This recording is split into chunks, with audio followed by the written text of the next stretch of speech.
Good morning, welcome to new blog. তো কেমন আছো তোমরা? আশা করছি ভালো আছো, আমরাও ভালো আছি।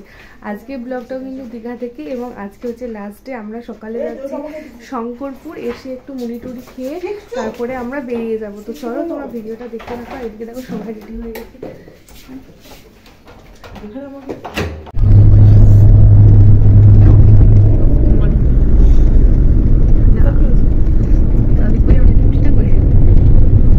ভাগ্যে যদি না থাকে করার কিছু নেই। ভেবেছিলাম যে আজকে শঙ্করপুরে গিয়ে সূর্য উদয় দেখবো, বাট গাড়ির জন্য আমাদের একটু লেট হয়ে গেল। ওই দূরে সমুদ্র,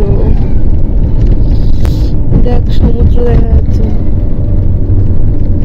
ঝাউবন আর সমুদ্র।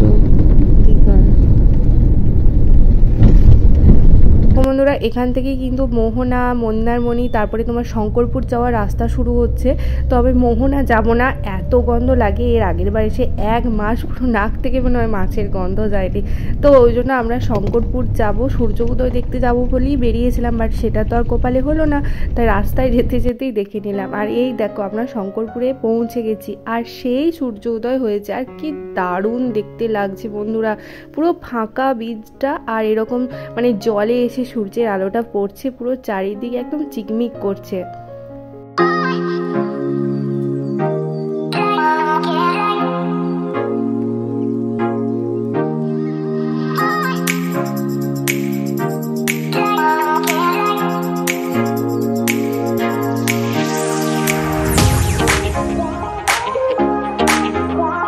একদম সেই ফিলিংস গাইজ, একদম সকালবেলা উঠে এরকম খোলা সমুদ্রের ধারে দাঁড়িয়ে পুরো মানে এই ফিলিংসটা না জাস্ট বোঝানোর মতো নয়। জানো তো বন্ধুরা, আমার পাহাড় আর সমুদ্র দুটোই ভালো লাগে, কিন্তু সমুদ্র একটু বেশি ভালো লাগে পাহাড়ের থেকে। কারণ আমার পাহাড়ে না ভীষণ ভয় লাগে, জানো তো। মানে এরকম ভয় লাগে না, যে কোনো মুহূর্তে ধস নেমে যেতে পারে, যে কোনো মুহূর্তে গাড়ি উল্টে পাল্টে খেতে পারে, সেই জন্যই বেশি ভয় লাগে। তো যাই হোক, পাহাড়ের সৌন্দর্যটাও অপূর্ব সুন্দর, চারিদিক সবুজ গ্রিনারি, তো দারুণ লাগে, দুটোই ভালো লাগে। তো আমরা এবার শঙ্করপুর থেকে বেরিয়ে যাব এখন হোটেলে। একদম সকালবেলা সমুদ্রের ধারে বসে চা কে কে খেয়েছো বলো তো? এইরকম সমুদ্রের ঢেউ দেখতে দেখতে চা খাওয়ার ফিলিংস কে কে নিয়েছো কমেন্টে জানিও। Good morning, good morning, good morning, very good morning. Then আমরা তো হোটেলে চলে আসছি, আর এসে দেখো ব্যাগগুলো গুছিয়ে নিচ্ছি। দেন ফ্রেশ হব, মানে স্নান টান করবো, তারপর রেডি হব, তারপরে বেরিয়ে যাব। তবে রাস্তায় যেতে যেতে বাকি জায়গাগুলো আমরা কিন্তু ঘুরে যাব। আর এই দেখো আমাদের হোটেল, এইটাই পূর্বাশা 2। হোটেলটা খুবই ভালো ছিল, তোমরা কিন্তু থাকতেই পারো। আর এই দেখো আমার ছোটদি, ও কিন্তু ব্লগার। টাটা করে দেখো,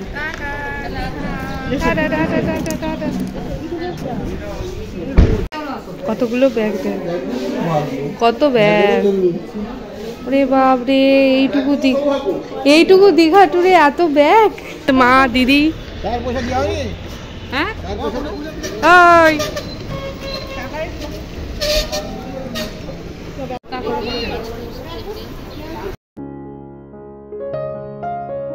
দেন আমরা চলে আসলাম দেখো আরও একটা বীজে, যেটা হচ্ছে উদয়পুর বীজ। আর উদয়পুর বীজকে তো ছোট্ট গোয়া বলা হয়। অনেক ভিডিওতে দেখেছি গাইজ যে এই বীজটা নাকি সাজানো গোছানো। তো চলো আমরাও এখন গিয়ে দেখি যে কতটা সুন্দর বীজটা। তবে এখানে কিন্তু ছোটোখাটো অনেকগুলো দোকান আছে। আমরা এসেছি এখন উদয়পুর বীচে। আর উদয়পুর বীচটা আসা আমার খুবই ইচ্ছা ছিল, কারণ অনেক ভিডিও বা শুনেওছি যে এটা খুব ভালো বীচ, মানে খুব সুন্দর দেখতে, একদম গোয়া গোয়া ফিলিংস হয় এই উদয়পুর বীচটা।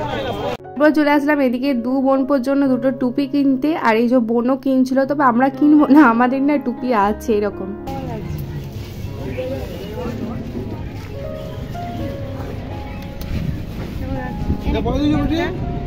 হ্যাঁ হ্যাঁ, এটা ভালো লাগছে।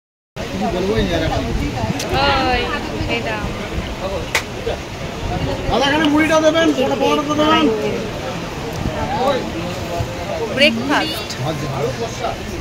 10:30টার সময় ব্রেকফাস্ট করতে এসেছি।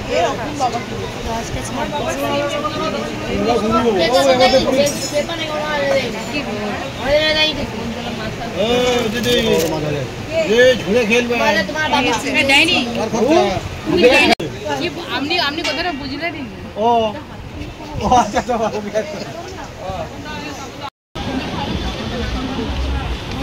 আমরা এখানে অর্ডার করেছিলাম ইডলি, ধোসা, পেটাই পরোটা আর মুড়ি। তো সমুদ্রের ধারে এসে একটু সাউথ ইন্ডিয়ান খাবার ট্রাই করবো না, সেটা তো হতে পারে না। তবে ইডলি আর ধোসাটা খুব একটা ভালো বানায়নি। তো যাই হোক, মুড়ি খেয়ে আমি ব্রেকফাস্টটা কমপ্লিট করলাম। তো চলো খেয়ে নিই, খেয়ে নিয়ে যাবো বিচে।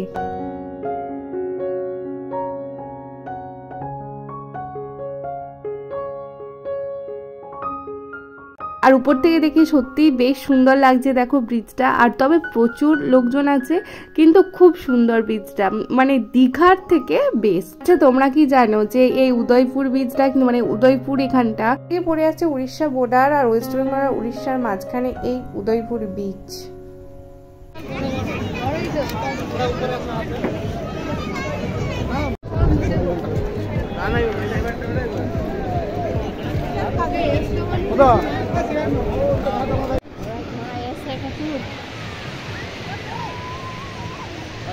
ওই দেখো বন্ধুরা, আমার দুই হিরো আবার ঘোড়াতে চেপেছে গাইজ। আমি না জানতামই না যে ওরা ঘোড়াতে চাপতে গেছে, মা বললো। আর দেখো ঘোড়াটা কি সুন্দর করে সাজানো, আমাকেও চাপার জন্য বলছিল বন্ধুরা, কিন্তু আমি না চাপবো না, আমার ভীষণ ভয় লাগে ঘোড়াতে চাপতে। বাবাকে ছবি তুলতে বলবি। নেক্সট আমরা চলে এসেছি দেখো এখন তালসারিতে। তবে আমি আর কোনো ভিডিও বানাইনি ওই মাঝখানটার মধ্যে। এত রোদের তাপ, মানে কি বলবো, পুরো পুড়ে যাচ্ছে, মানে পুড়িয়ে দিচ্ছে এত তাপ এখন থেকে।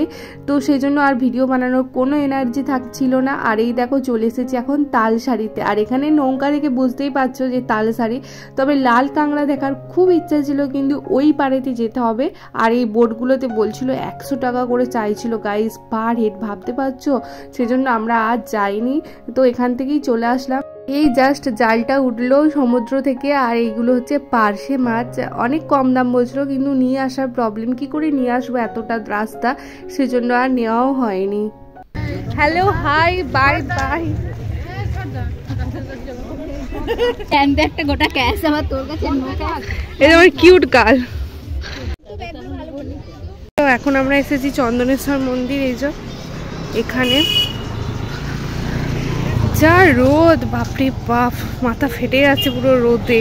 আর রোদ, এই আমরা জন্য এখানে চাপা দিয়ে দিয়েছি। যা রোদ, ঠিক।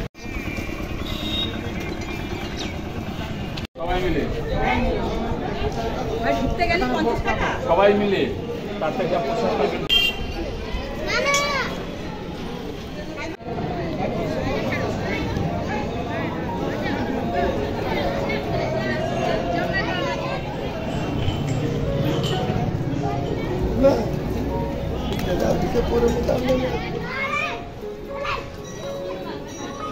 এই ষাঁড়টা দেখেছো বন্ধুরা কতটা বড়, আমার তো ভীষণ ভয় লাগছিল, আমি তো কাছে যেতেই পারিনি।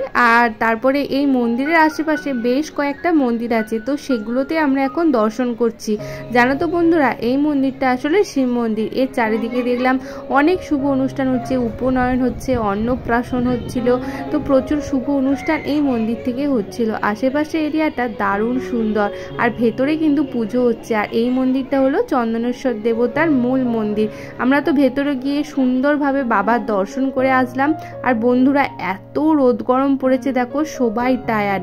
এবার আমাদের উদ্দেশ্য হচ্ছে বাড়ি যাওয়ার পথ। তো দেখো আমরা মন্দির থেকে বেরিয়ে এখন রাস্তা ধরে চললাম বাড়ির উদ্দেশ্যে। গাড়ির মধ্যে আমরা সবাই এত ঘুমিয়েছি, মানে কি বলবো। আর তারপরে একটা রাস্তার এক জায়গায় দাঁড়িয়ে আমরা লাঞ্চও করেছি। তো সেই সব ভিডিও আর করিনি, কারণ খুব টায়ার্ড ছিলাম আর খিদেও পেয়েছিল, অনেকটা দেরি হয়ে গেছিল লাঞ্চ করতে। গাড়ির মধ্যে কি যে প্রচন্ড বাতাস দিচ্ছিল, চুলগুলোর অবস্থা দেখো। আর কিছুটা রাস্তা বাকি, তারপরেই পৌঁছে যাবো বাড়িতে। তারপরে আমরা একটা জায়গায় দাঁড়িয়ে চা খেলাম, আর দিদি দেখো বিস্কুটগুলো কিনেছে আর আমাদেরকেও দিল এক ডিব্বা। আর এই বেকারি বিস্কুটগুলো খেতে হেভি লাগে। তোমাদের কার কার ভালো লাগে কমেন্টে জানিও। তো চলো বাড়িতে গিয়ে আবার তোমাদের সাথে দেখা হচ্ছে। তো আগের দিন যেখানে আমি দীঘা যাওয়ার আগে যেখান থেকে ব্লগটা স্টার্ট করেছিলাম, তো সেখানে এসে এন্ড করে দিলাম। এই জাস্ট কিছুক্ষণ হবে তো বাড়িতে আসলাম ছর্দিদের বাড়িতে। ছর্দিদেরকে নামিয়ে বর্দিরা গেল অন্য গাড়িতে। তো যাই হোক, আস্তে আস্তে বাড়ি আসতে আসতে আমাদের সাতটার পর 7:30 বাজতে যায়, 7:26 বাজছে। তো এই জাস্ট আসলাম। তো জার্নি ব্লগটা তোমাদের সাথে সেভাবে শেয়ার করা হয়নি, কারণ প্রচুর ঘুমিয়েছি গাড়িতে, কি বলবো। তো সেই জন্য আর সেভাবে ভিডিও করিনি। তো তো আশা করি তোমাদের সব ভিডিওগুলো ভালো লেগেছে, দীঘার ব্লগটা। তো ভালো লাগলে অবশ্যই লাইক করে দিও, আর প্লিজ প্লিজ প্লিজ চ্যানেলটাকে শেয়ার করে দিও, আর প্লিজ হ্যাঁ হ্যাঁ হ্যাঁ যাওয়ার আগে কিন্তু সাবস্ক্রাইব করতে একদম ভুলো না। তো চলো দেখা হবে নেক্সট ভিডিওতে, ততক্ষণ তোমরা ভালো থেকো, সুস্থ থেকো। তো আজকের মতো টাটা।